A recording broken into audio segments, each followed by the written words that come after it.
عسلامة الناس الكل. طبعا بدأت كلامي بتحية تونسية علشان النهاردة الحاجة اللي هنحكيها هي أصلا تونسية. طبعا بنحتفل اليومين دول بالمولد النبوي الشريف، وعارفين إن إحنا في دولنا العربية ودولنا الإسلامية بيكون لنا أكلات أو عادات وتقاليد بنعملها في اليوم دوت. من ضمن الحاجات اللي معروفة بيها تونس والمثيرة للجدل اليومين دول بسبب سعرها هي الزجوجو. والزجوجو ان هي قصتها اصلا اكتشفوها في اوقات يعني صعبة جدا، ما كانش حد ممكن يتخيل ان هي تظهر في وقتها.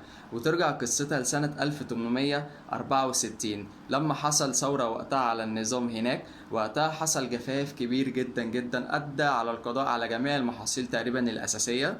فكان لازم على الشعب التونسي اللي هو يواجه الأزمة ديت ويعوض السلع الأساسية اللي هي اتضررت زي القمح والدقيق والشعير. فاكتشفوا وقتها نبتة الزجوجو، واللي أكترها موجود في ولايات الكاف والقصرين وسيليانا. أخدوها وقتها من المخاريط بتاعتها وطحنوها وحمصوها علشان يحصلوا على دقيق صالح للأكل، وعملوها على شكل عيش. واكتشفوا بعدها ان هي اكله غنيه بالفيتامينات ومصدر للطاقه، غير طبعا طعمها اللذيذ بعد ما يضيفوا عليها السكر. ومن وقتها بقت هي الاكله الرسميه للشعب التونسي في المولد النبوي الشريف، وكمان بيمتازوا بيها دونا عن غيرهم. دي كانت حكايه تونسيه بعيون مصريه. سلام.